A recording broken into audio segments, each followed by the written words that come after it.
नमस्कार। आप देखना शुरू कर चुके हैं भुना से प्रकाशित होने वाले एकमात्र समाचार पत्र भुना दर्पण का डिजिटल प्लेटफॉर्म।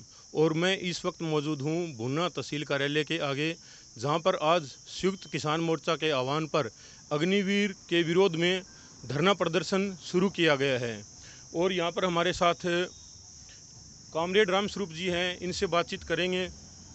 पूरे देश में अग्निवीर का विरोध हो रहा है, आज भुना तहसील में भी धरना प्रदर्शन शुरू किया है। क्या कहोगे आप अग्निवीर के बारे में? इसका ये है जो अपने पूरे देश को जो मोदी सरकार है निजी कंपनियों के हवाले करना जा रही है, और इसी कड़ी के अंदर सरकार ये चाहती है कि जो सेना है उसको भी निजी हाथों में सौंपने के, जो देश का एक बहुत बड़ा दुर्भाग्य होगा।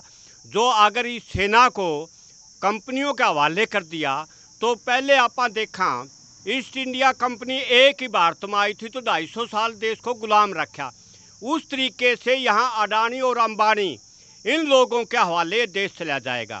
सरकार तो सिर्फ होगी वो नाम मात्र की, बाकी जो सेना इसके ऊपर कब्जा उसका होगा। अब 4 साल के अंदर जो सेना की ट्रेनिंग दी जावे, और ट्रेनिंग भी पूरी को नहीं, उसका बाद में जो बालक घर आ जाएगा रिटायर होकर के, उसके ये सरकार कहती है अडानी और अंबानी की कंपनियों में उनकी सिक्योरिटी गार्ड के रूप में आपको रखा जाएगा, ये खुद कहते हैं। इसी तरीके से जो हमारे जो जर्नल हैं उन्होंने यहाँ तक कहा कि जो भी छात्र या नौजवान सड़क के ऊपर कहीं विरोध प्रदर्शन करते हुए मिल गए तो उनके खिलाफ हम उनको कभी भी भर्ती कौन कराएंगे, सेना में नहीं। उन्होंने तो यहाँ तक कह दिया कि किसी भी भर्ती में शामिल नहीं किया जाएगा, क्योंकि ये एक लोकतंत्र के ऊपर बड़ा हमला है।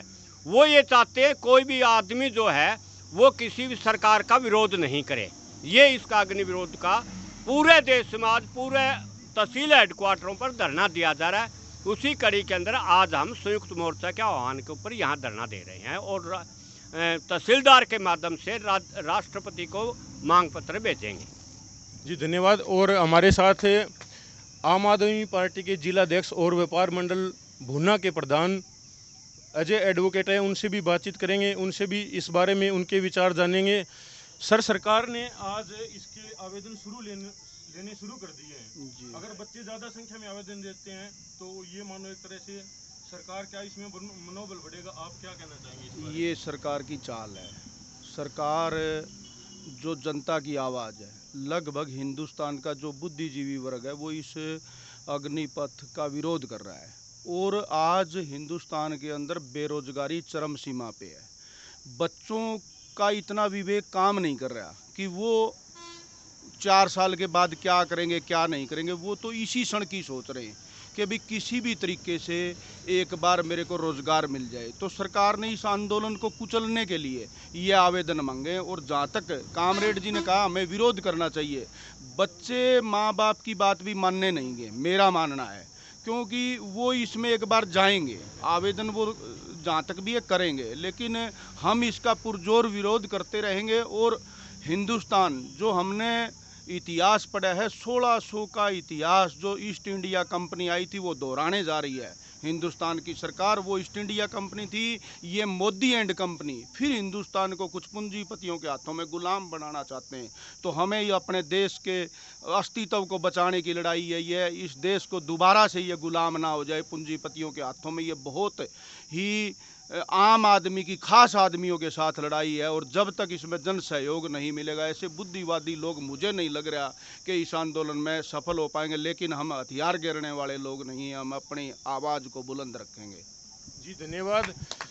हमारे साथ चांदीराम जी है, इनसे भी बात करेंगे और उनकी राय जानेंगे। सर, क्या कहेंगे, अग्निवीर का विरोध पूरे देश में हो रहा है, आज भुना में भी आप धरना प्रदर्शन शुरू कर चुके हैं। देखिए, पूरे भारत के अंदर आज युवा बिल्कुल रोड के ऊपर जगह जगह मतलब तहसील कार्यालयों पर, हेडक्वार्टर डीसी हेडक्वार्टर पर जगह जगह प्रदर्शन है। और आज हमारे युवा और हमारे जितने भी किसान संघर्ष समिति, जहाँ भी जितने भी संगठन हैं, वो सभी इस चीज़ का विरोध करने लग रहे हैं कि इस तरीके का कानून इनको नहीं लेके आना चाहिए था। युवा को बलि पर चढ़ा दिया कि उस कुछ सिखाने की बजाय उसको उस चीज़ में धकेल दिया कि 4 साल के बाद वो युवा आएगा तो वो क्राइम भी करेगा और वो बैल में भी फंस जाएगा। इसलिए युवा को इन्होंने टारगेट गलत किया। इस तरीके के कानून लेके आना केंद्र सरकार की हम कड़ी निंदा करते हैं और भविष्य में ऐसा कानून ना लेके आएँ। देश को गुलामी की कगार पर लेके जाना चाहते चाहते हैं, परंतु आज इस देश का नौजवान और हमारा बुद्धिजीव, आज किसान इस देश के लिए बचाने के लिए किसान और जवान दोनों चीज़ों की लड़ाई लड़ने लग रहा है, ताकि देश को ऐसी मुसीबत का सामना ना करना पड़े।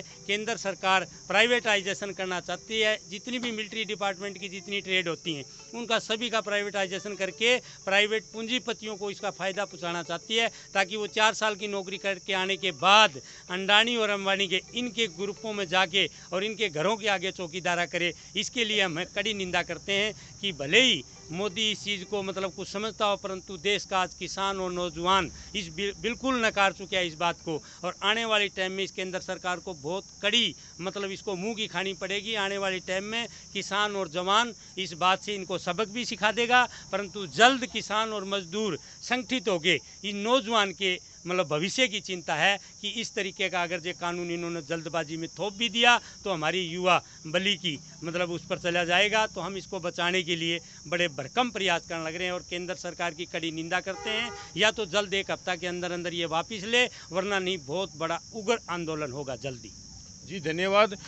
एक बात और मैं कहता हूँ, ये कह रहे हैं कि 25% को हम फौज में रखेंगे और जो बाकी अग्निवीर आएंगे उनको भी मनोहर लाल खट्टर ने कहा है कि हम स्थायी नौकरी देंगे। इसके बारे में देखिए, मनोहर लाल खट्टर की आप बात करते हो, मनोहर लाल खट्टर तो एक हरियाणा प्रदेश में जब से 8 साल से आया, हरियाणा प्रदेश में ना तो एक वैकेंसी सिरे चढ़ा सका, एक युवा को कोई नौकरी नहीं दिलवा सका, तो उस मुख्यमंत्री का क्या विश्वास करें हम। हमारे तो हरियाणा तो मतलब देश तो गुलाम होगा नहीं होगा, पता नहीं कब होगा, परंतु हरियाणा फिलहाल के हालात में हमारे युवाओं ने इस तरीके से नकार दिया कि हरियाणा का मुख्यमंत्री सुबह कुछ कहता है, शाम को कुछ कह देता है। दुष्यंत चौटाला की मैं बात करूं तो उन्होंने तो अपनी प्रॉपर्टी का एक अड्डा बना लिया। हरियाणा प्रदेश में जितने भी महकमे उसके पास हैं उन्होंने तो अपना लूट खसूट का धंधा लगा रखा है, पूरा परिवार उस चीज़ में लगा हुआ है उनका।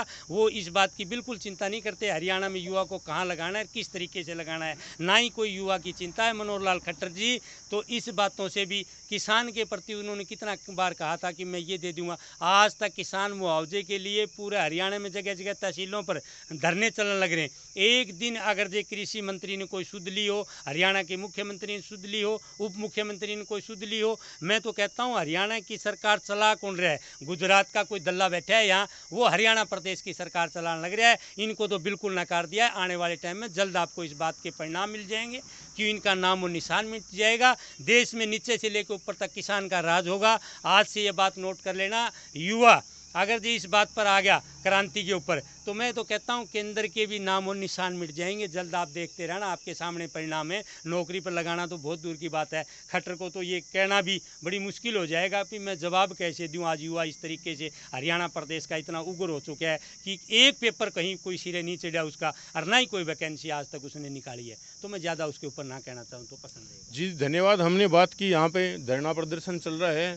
इन्होंने अपने सुझाव और विचार रखे। भुना दर्पण के लिए प्रदीप कुमार की रिपोर्ट।